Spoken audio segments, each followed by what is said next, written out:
le début de cette guerre entre l'Iran et Israël, il y a un nouvel ordre mondial, notamment régional. L'Algérie telle qu'elle est dirigée aujourd'hui, est-ce qu'elle a sa place ou toute sa place dans cet nouvel ordre mondial et régional? Malheureusement non. Et que l'Algérie pourrait être même l'une des cibles prochaines de ces bouleversements géopolitiques. Le but de ce plan consiste à redessiner la région, à savoir créer un Moyen-Orient et un Proche-Orient avec zéro pays hostile à Israël et leurs alliés. L'objectif est de provoquer la chute du régime de Téhéran. L'Algérie est en train de devenir, pour ses voisins, l'équivalent de l'Iran. L'Iran de la région, c'est l'Algérie aujourd'hui. L'Iran de l'Afrique du Nord serait l'Algérie. Maréchal Haftar se rapproche de la Turquie et il enterre la hache de guerre avec la Turquie pour se préparer à mieux conquérir la Libye. Ajoutez à cela le lobbying marocain au Sahel, l'alliance que propose le Maroc aux États du Sahel, l'Égypte depuis 2023-2022 très active au Niger dans les États du Sahel. Donc nous sommes devenus comme l'Iran. L'Algérie est en train de devenir dangereusement l'Iran de la région. Si on devient l'Iran de la région, une fois que l'Iran est attaqué et son régime va s'effondrer, tous les projecteurs vont se braquer sur le deuxième Iran, qui est l'Iran de l'Afrique du Nord, qui est l'Algérie. Les Algériennes et les Algériens suivent certainement l'évolution ou les évolutions très complexes et très compliquées de la situation internationale. Le début de cette guerre entre l'Iran et Israël, depuis le vendredi 13 juin, est en train, on va dire, d'inaugurer une nouvelle page, une nouvelle ère plutôt dans les relations internationales. Il y a un nouvel ordre mondial, notamment régional, dans notre région, à savoir ce que les Américains appellent depuis le début des années 2000 le Grand Moyen-Orient, à savoir le Afrique du Nord et le Moyen-Orient, la région MENA, Afrique du Nord et Moyen-Orient au Proche-Orient. Un nouvel ordre régional qui s'inscrit dans le sillage de l'édification d'un nouvel ordre mondial. L'Algérie a-t-elle sa place? L'Algérie telle qu'elle est gouvernée aujourd'hui, telle qu'elle fonctionne aujourd'hui, l'Algérie telle qu'elle est dirigée aujourd'hui, est-ce qu'elle a sa place ou toute sa place dans cet nouvel ordre mondial et régional? Est-ce qu'elle a compris? Est-ce que les dirigeants algériens ont compris ce qui est en train de se passer? Est-ce que cet nouvel ordre mondial et régional est forcément favorable à nos intérêts? Malheureusement, non. Je dirais même que ce nouvel ordre régional et mondial est totalement hostile à l'Algérie telle qu'elle existe aujourd'hui, et que l'Algérie pourrait être même l'une des cibles prochaines de ces bouleversements géopolitiques. Vous connaissez tous le fameux adage, gouverner c'est prévoir, c'est anticiper. Les dirigeants algériens n'ont rien anticipé parce qu'ils ne comprennent rien à ce qui est en train de se passer. Quel est le but de cette guerre entre l'Iran et Israël? Israël, elle a un plan. Ce plan, il a commencé depuis 2024. Le plan consiste à quoi? Décapiter le Hamas, décapiter le Hezbollah, ensuite décapiter l'Iran. Il y a un processus qui a été lancé par Israël et ses alliés, à savoir les États-Unis d'Amérique, mais aussi les États de la région. L'Égypte, la Jordanie, les Émirats, l'Arabie Saoudite et même le petit Qatar qui nous fait croire qu'il est anti-israélien, qu'il est hostile à Israël. Et finalement, il joue un rôle beaucoup plus diabolique puisque il se fait passer pour un pays hostile au sionisme et à l'impérialisme occidental alors qu'il est l'une de ses bases arrières. Et il a un rôle beaucoup plus machiavélique et diabolique puisqu'il est censé juste jouer le rôle de médiateur entre les Américains et les Israéliens et leurs ennemis, les Israéliens, les Américains et leurs alliés, et leurs ennemis. Le Qatar n'est qu'un carrefour, n'est qu'une plateforme de médiation. Le but de ce plan consiste à redessiner la région, à savoir créer un Moyen-Orient et un Proche-Orient avec zéro pays hostile à Israël et leurs alliés. Le seul pays qui est hostile, qui est dangereux pour eux, c'est l'Iran et ses ambitions et sa volonté de se doter de la bombe nucléaire. Après le Hamas et le Hezbollah, la dernière étape consiste parce que le Hamas a été laminé, il subsiste, il garde quelques otages, c'est bien sympathique, mais il a été laminé, ne constitue en aucun cas une menace. Le Hezbollah, il a été aussi laminé, décapité, il ne constitue pratiquement plus aucune menace. Il reste les Houthis au Yémen, ça ils vont s'en occuper. Leur pouvoir de nuisance reste très limité, je pense les Américains et les Israéliens et leurs alliés dans la région vont s'en occuper en dernière étape. Il reste l'Iran. L'objectif est de provoquer la chute du régime de Téhéran. C'est ça l'objectif. L'objectif n'est pas d'empêcher l'Iran d'avoir la bombe atomique, et de provoquer l'effondrement du régime. En déclenchant une guerre atroce, en éliminant, d'ailleurs, regardez, les attaques israéliennes, elles visent à éliminer tous les chefs du régime. Et elles visent à provoquer au sein du pays une sorte de rébellion, une sorte de contestation pour pousser la population à dire on en a marre de la guerre, on en a marre d'être le seul pays qui résiste à Israël et aux États-Unis au détriment de notre vie, de notre bien-être, de notre sécurité, de notre stabilité. L'objectif, il est clair. Neutraliser l'Iran. Les dirigeants algériens ils ont tort de le penser, que ces événements ne concernent que le Moyen-Orient et le Proche-Orient. Il y aura une continuité après ce plan. La continuité que ce qui se passe à Téhéran, à Tel Aviv, va avoir un impact direct et va permettre aussi de construire un nouvel ordre régional qui va s'étendre jusqu'au Maghreb, jusqu'à l'Afrique du Nord, avec ces régions environnantes qui sont le Sahel.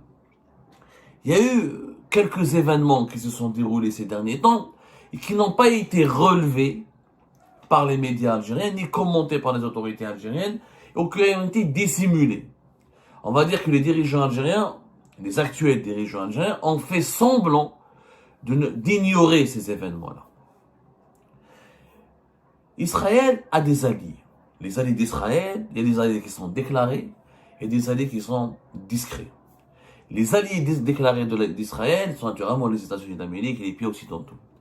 Les alliés déclarés d'Israël, c'est les Émirats arabes unis, par exemple, le Bahreïn, etc.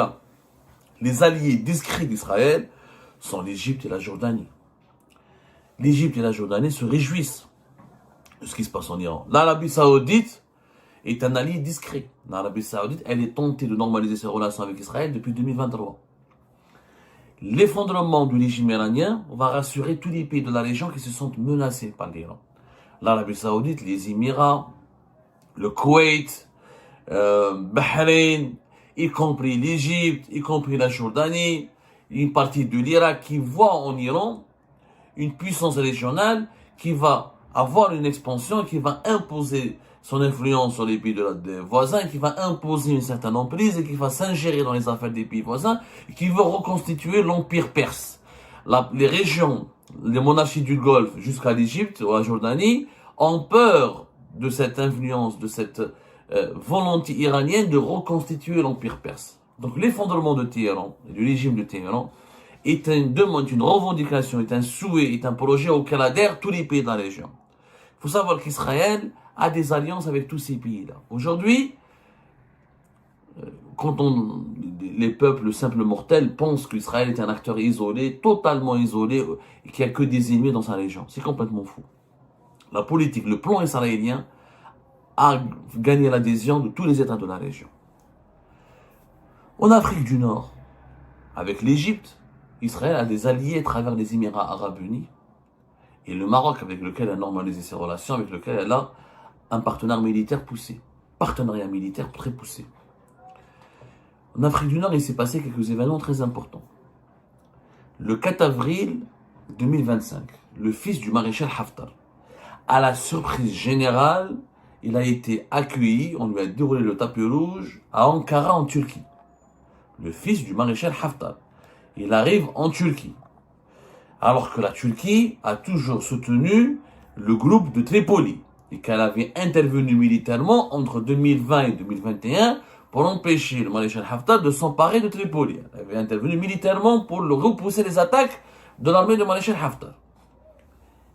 Rebondissement majeur qui n'a pas été lu, qui n'a pas été commenté, qui n'a pas été analysé, qui n'a pas été suffisamment pris en considération par les dirigeants algériens actuels de notre pays. 4 avril, fils du maréchal Haftar, Saddam Haftar, qui est le bras droit, et qui est présenté comme le successeur potentiel de maréchal Haftar, qui est âgé aujourd'hui de plus de 81 ans, arrive à Ankara, il signe des partenariats militaires, des accords de coopération économique, des accords de coopération militaire, des acquisitions d'armes, etc. C'est tout simplement inédit. Pourquoi? Parce que Ankara, la Turquie, Maréchal Haftar étaient des ennemis déclarés. Ils étaient dans des camps opposés. C'est pour la première fois que la Turquie se détache du gouvernement de Tripoli, du groupe de Tripoli et essaie de tisser une alliance et un partenariat avec le groupe de Maréchal Haftar à Benghazi. Inédit. Il y aura même des entreprises turques qui vont prendre des marchés pour la reconstruction des villes libyennes sous contrôle de Maréchal Haftar comme Darna et Benghazi. Il y a eu, on parle même d'exercices militaires communs, on parle d'échanges d'informations, une véritable alliance. Une véritable alliance. La Turquie a changé de camp. Pourquoi? Les Turcs sont intelligents. Les Turcs ont compris que l'arrivée au pouvoir de Maréchal Haftar n'est qu'une question de temps.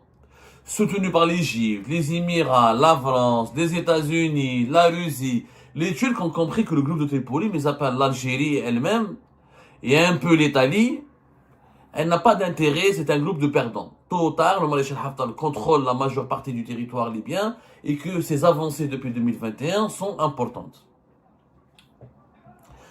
Ça, c'était le 4 avril. Regardez maintenant ce qui s'est passé quelques jours plus tard. Quelques jours plus tard, au mois de mai, c'était, je crois, le 23 mai, le 23 mai, voilà, le 23 mai 2025.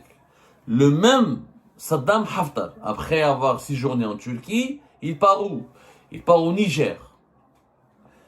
Il part au Niger, il est accueilli de façon extrêmement respectueuse et solennelle.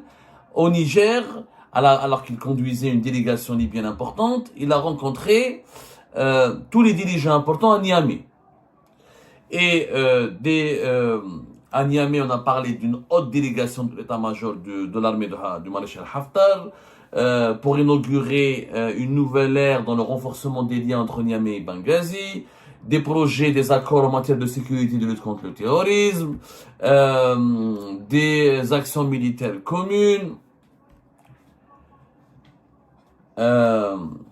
Plusieurs membres du gouvernement du Niger ont parlé avec les membres de la délégation libyenne de projets dans le pétrole, dans l'agriculture, dans le secteur des finances. Une véritable alliance entre Niamey et le maréchal Haftar. La Turquie qui est soi-disant l'ami de l'Algérie. Hein. La Turquie est soi-disant un partenaire fiable de l'Algérie. La Turquie qui change de camp, qui abandonne, donc qui se rapproche du maréchal Haftar. Le maréchal Haftar qui a un discours, je rappelle, c'est le clan le plus anti-algérien en Libye. L'Algérie a toujours soutenu le groupe de Tripoli. Elle n'a jamais voulu, n'a jamais accepté, ou n'a jamais voulu tolérer la montée en puissance du maréchal Haftar, qui est soutenu par l'Égypte et les Émirats arabes unis, a un discours anti-algérien, un positionnement anti-algérien. Il voit en Algérie un acteur de déstabilisation et un adversaire plutôt qu'un bon voisin. On est le 23 mai, 4 avril, 23 mai. Notre date clé, cette date clé, c'est le 9 juin, pardonnez-moi, le 9 juin 2025. La télévision d'État du Niger, Télé Sahel, c'est la télévision d'État du Niger, qui appartient à l'Office de radiodiffusion et de télévision du Niger. Elle publie un reportage d'une violence inouïe contre l'Algérie. Vous pouvez aller le revoir, vous cherchez sur Internet, le 9 juin 2025, Télé Sahel. Télé Sahel, elle publie un reportage dans lequel l'Algérie est accusée d'être le sanctuaire du terrorisme, où les généraux algériens, c'est eux qui dirigent les groupes armés terroristes dans la région. L'Algérie finance indirectement le terrorisme dans la région, elle donne des armes. L'Algérie, elle est contre les États du Sahel, c'est une menace directe contre les États du Sahel. Le jeu de l'Algérie joue un double jeu. Elle prétend lutter contre le terrorisme alors qu'elle sponsorise elle-même le terrorisme dans la région. Mais des accusations d'une gravité extrême. C'est une télévision d'État, encore une fois. C'est-à-dire c'est le porte-parole officiel de l'État du Niger. C'est comme la PS ou le NTV. Monsieur c'est vraiment la charge a été extrêmement lourde. mais vraiment extrêmement lourde. Et le reportage reprend des éléments de langage qu'on a l'habitude de lire dans la presse internationale hostile à l'Algérie, comme la presse marocaine, la presse française, etc. L'Algérie a clairement mise sur le banc des accusés et qualifiée de sponsor du terrorisme dans la région et d'une menace contre les États du Sahel. Et elle n'apprécie pas les États du Sahel qui se sont rapprochés de la Russie, qui veulent reconquérir leur territoire, qui veulent lutter contre le terrorisme, gênent aujourd'hui l'Algérie, et l'Algérie voit en eux un danger. Ce langage, sponsor du terrorisme, jeu double, puissance agent de déstabilisation de la région, menace contre la stabilité de la région, menace contre la sécurité de la région, ce sont les mêmes accusations que nous retrouvons dans le discours anti-iranien utilisé par Israël et ses alliés pour affaiblir et déstabiliser et détruire le régime iranien. Ce sont les mêmes discours. L'Iran est accusé d'être sponsor du terrorisme, agent de déstabilisation, elle s'ingère dans les affaires des autres pays, elle soutient les mouvements armés pour déstabiliser les pays voisins. C'est les mêmes accusations. Sauf que, en quelque sorte, on a remplacé l'Iran par Algérie. En réalité, l'Algérie est en train de devenir, pour ses voisins, l'équivalent de l'Iran. L'Iran de la région, c'est l'Algérie aujourd'hui. L'Iran de l'Afrique du Nord serait l'Algérie. Ce glissement idéologique n'est pas qu'un discours médiatique fortuit. C'est quand même, il y a un enchaînement des événements. Maréchal Haftar se rapproche de la Turquie et il enterre la hache de guerre avec la Turquie et il fait une alliance avec la Turquie pour se préparer à mieux conquérir la Libye. Quelques semaines plus tard, il va au Niger, il renforce son alliance avec le Niger et les États du Sahel. Quelques semaines plus tard, c'est l'Algérie qui est gravement accusée par les télévisions de l'État du Niger. Cela signifie quoi? Cela signifie que Maréchal Haftar, allié des sponsors, soutenu, parrainé par les alliés d'Israël, est le cheval de Troie dans la région du Sahel, et celui qui veut rallier tous les États du Sahel à son camp pour les retourner contre l'Algérie, pour leur expliquer que l'Algérie est le pays qui cause problème, comme l'Iran est le pays qui cause problème au Moyen-Orient. Il y a donc toutes des nouvelles alliances. Il y a un nouvel ordre qui va de Rabat, rajouter à cela le lobbying marocain au Sahel, l'alliance que propose le Maroc aux États du Sahel, l'alliance que établit le maréchal Haftar avec les États du Sahel, l'Égypte depuis 2023-2022 très active au Niger dans les États du Sahel, l'Égypte alliée d'Israël et aussi alliée et parrain du maréchal Haftar. Donc il y a un nouvel ordre régional qui se construit, qui isole l'Algérie et qui essaie de faire de l'Algérie le problème de la région, l'Iran de la région. L'Iran de la région. Ça, c'est une première étape. Une fois que tout cet ordre régional s'est construit, l'Algérie va devenir la cible, le problème qu'il faut résoudre. Quand on dit que c'est un pays, quand il y a un problème, il faut lui apporter une solution. Si on n'apporte pas une solution, le problème persiste. Et comme le problème dérange tout le monde va s'unir, va s'unifier, va se rassembler pour s'attaquer à ce problème. Et tout le monde sait qui? La Libye du maréchal Haftar. Et moi, je prévois que peut-être dans les 2 années à venir, au maximum, le gouvernement de Tripoli n'a pas d'avenir. Le groupe de maréchal Haftar est sur le point de dominer outrageusement la Libye. C'est une question de temps. Les États du Sahel, qui sont devenus clairement anti-algériens et qui construisent leurs alliances en fonction de leur hostilité à l'égard de leur lutte contre l'Algérie. Le Maroc, il est là et il en profite de la situation, vu que nous sommes dans une situation de guerre aussi avec le Maroc. Donc nous sommes devenus comme l'Iran. L'Algérie est en train de devenir dangereusement l'Iran de la région. Si on devient l'Iran de la région, une fois que l'Iran est attaqué et son régime va s'effondrer, ou forcé de faire des compromis qui vont l'affaiblir pour toujours, tous les projecteurs vont se braquer sur le deuxième Iran, qui est l'Iran de l'Afrique du Nord, qui est l'Algérie. Et je vous laisse imaginer la suite. C'est la porte ouverte à toutes les menaces militaires, sécuritaires. On sera ceinturé par un réseau d'alliances qui s'est constitué sous nos yeux et contre lequel nos dirigeants n'ont rien su faire. N'ont absolument rien su faire. D'ailleurs, c'est de leur faute. Nous avons poussé, incité les États du Sahel à nous détester, à nous diaboliser, à se méfier de nous et à lutter contre nous, à rejoindre nos adversaires. La même chose, le Maroc, on l'a tellement emmerdé, on l'a tellement fait chier avec la question du Sahel occidental, on l'a tellement déstabilisé, on l'a tellement menacé qu'on a poussé le Maroc à se jeter dans les bras d'Israël. La même chose en Libye, on a tellement voulu, on a tellement été anti-Haftar, on a absolument voulu imposer le groupe de Tripoli, on a flirté avec des groupes, parce que le groupe de Tripoli c'est majoritairement des islamistes. Alors que le groupe de Haftar, c'est des militaires proches de l'Occident anti-islamistes. On a tellement flirté avec les milices de Tripoli, le groupe de Tripoli, qu'on a créé l'hostilité d'une grande partie des autres factions libyennes. Et en étant anti-Haftar, on est devenu anti-Égypte, anti-Émirats. Donc on s'est créé des ennemis gratuitement, sans chercher à avoir des alliés. On a eu ces 5 dernières années, que deux supposés alliés, la Turquie et le Qatar. La Turquie, c'est le plus mauvais choix d'alliance du régime algérien. La Turquie, elle sourit avec nous, elle pleure avec nos adversaires, elle danse avec nous, et elle dîne ou elle mange, ou elle savoure, ou elle fait la fête aussi avec nos adversaires. La Turquie est soi-disant notre amie, mais elle donne des armes, elle fournit des armes aux États du Sahel et au Maroc.